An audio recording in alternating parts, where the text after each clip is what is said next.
AP photo in The Advocate. On February 13, just a day before the next possible government shutdown, Democrats and Republicans came to a deal, $1.375 billion for 55 miles of new border fences, up to 1,200 new Border Patrol officers, $212 million in border technology and $564 million in further scanning at ports of entry. For more on the bill, read a detailed description here. At first it seemed that this would be the end of the matter. The Democrats capitulated, the government would not shut down, and Trump would get 55 miles of his border wall plus additional funds for border security. But this compromise was not good enough for Trump. Shortly after the agreement was reported, Sarah Sanders announced that Trump would use his executive powers to declare a state of emergency in order to procure $8 billion in funds for a border wall. This morning, in a press conference in the Rose Garden, Trump made the state of emergency official, claiming it was necessary because we're talking about an invasion of our country, with drugs, with human traffickers, with all types of gangs. The state of emergency was an idea Trump had been toying with for weeks, arguing over and over that violent criminals are pouring into the country, using the most virulent racist tropes in order to justify further militarization of the U.S. border, a massive power grab. Throughout the 2016 election cycle, Trump held mega rallies, leading the chant "Build that wall." He employed similar rhetoric during the midterms last year. And yet, even with 2 years of a Republican-controlled Congress, Donald Trump was unable to get his wall. It is the Democrats who are now caving to him. After the longest shutdown in U.S. history, Donald Trump got Democrats to concede to 55 miles of border wall. Yet Trump refuses to accept even a partial defeat, hoping to energize a xenophobic and anti-establishment electoral base in preparation for the 2020 presidential elections. After all, the border wall was a central campaign promise in the 2016 general election, as well as in the midterms. Despite Republican losses in the midterms, Trump doubled down on his racist positions and is now about to push through an $8 billion border wall by executive fiat. This move caused chaos within the Republican Party, with members of Congress unsure of how to respond. Vanity Fair called it nothing short of a meltdown, with some sectors coming out against the declaration, others for it, and many waiting to watch it play out in the inevitable court battle. While Democrats and the U.S. media would have us believe this power grab is unprecedented under our democracy, that's not exactly the case. Presidents have long exercised executive power for drastic actions. Just think of Executive Order 9066, which authorized the internment of Japanese Americans in 1942, or more recently, the covert wiretapping and torture organized by the Bush administration. George W. Bush called a state of emergency after 9/11 to deploy reservists to a war in Iraq, which had nothing to do with the World Trade Center attack. Presidents using the massive power available to them to appropriate funds and suspend civil rights is not uncommon. Even calling a state of emergency is not unheard of. Congress passed the National Emergencies Act in 1976, codifying a president's ability to call on 136 statutory powers in a state of emergency. 96 require only the president's approval. Jimmy Carter called the first state of emergency after this law was passed, prohibiting Iranian government property from entering the U.S. in the midst of the Iran hostage crisis. Today, there are 31 states of emergency in effect, including Carter's state of emergency that continues to bar Iranian government property from entering the country. We have been in this state of emergency for almost 4 decades. George W. Bush declared 13 states of emergency, and Obama declared 12. This means that the law itself allows the executive branch vast powers. The Atlantic argues that the president can, with the flick of his pen, activate laws allowing him to shut down many kinds of electronic communications inside the United States or freeze Americans' bank accounts, as well as deploy the military to suppress internal unrest. The executive power of the president is one of the most anti-democratic aspects of the American regime. The shutdown itself, as well as this executive order, demonstrate the Bonapartist character of the Trump administration.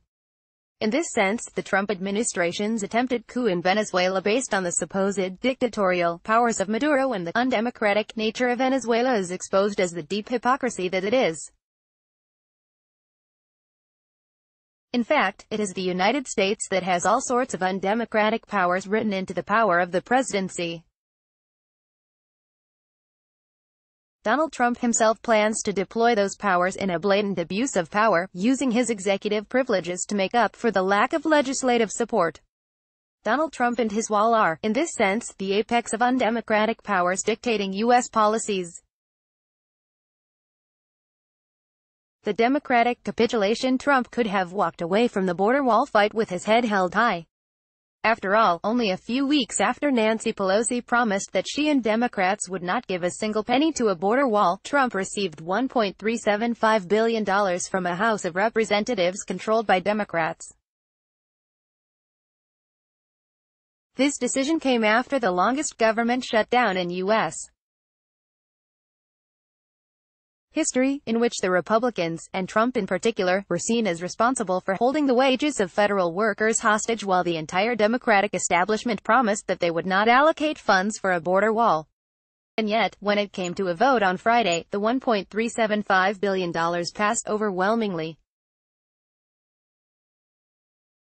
A Democrat-controlled House of Representatives, the bill passed 300 to 128, with only 19 Democrats, including Alexandria Ocasio-Cortez, Ilhan Omar and Rashida Tlaib, voting against it.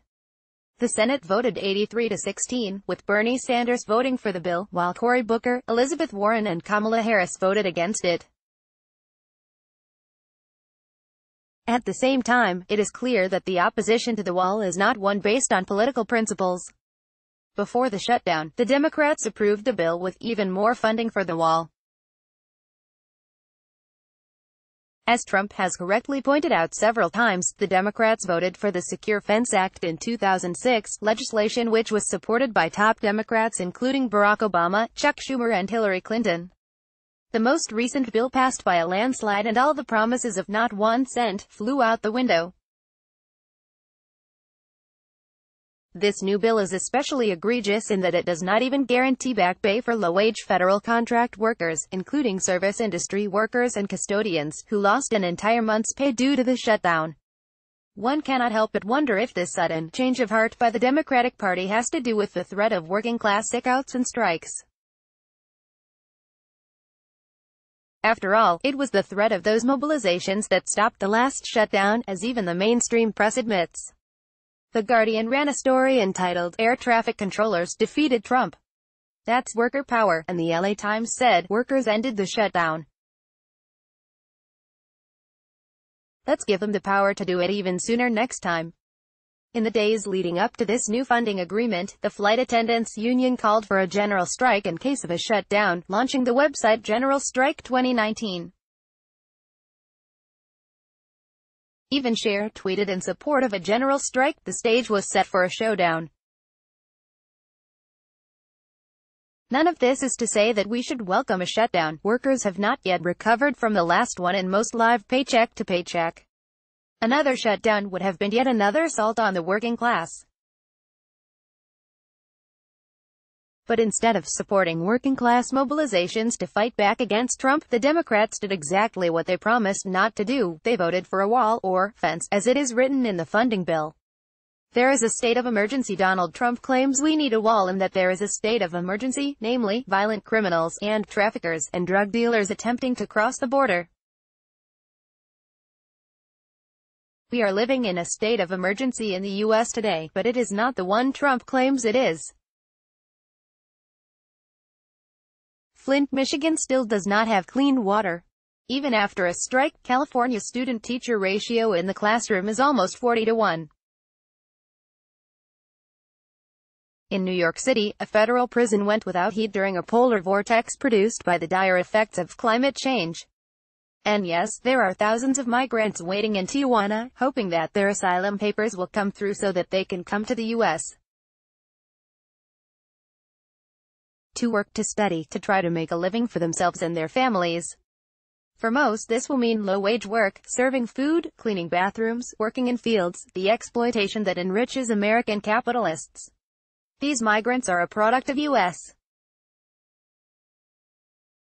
imperialism in Latin America, of the coups, the corporations, the land expropriations from indigenous farmers that leave hundreds of thousands deeply impoverished. Yes, there is a state of emergency, but it is one that Trump will only exacerbate by spending $8 billion on building a border wall. Whenever the federal government says that there is no money to be spared, whether it be for public health care, public university, roads or schools, the working class should call bullshit. Workers can fight back. There is likely to be a battle in the courts about this state of emergency.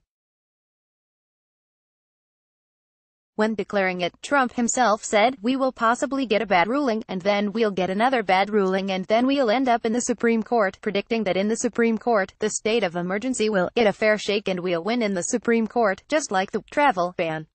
This trajectory seems very likely, given the conservative balance of power on the bench. The Democrats are sure to ask us to be patient, to trust the courts, the same courts that the Trump administration is packing with right-wing judges. But the Democrats' strategy is a dead end of broken promises, as the border wall struggle has demonstrated. The way forward became clear at the end of the last government shutdown. Just the rumblings of an airport shutdown, of sickouts and the possibility of a strike, were enough for the Trump administration to backtrack and reopen the government. Workers finding and using their collective power will be enough to put an end to this state of emergency nonsense and to bar the xenophobic wall. Related immigration, Donald Trump, racism, United States.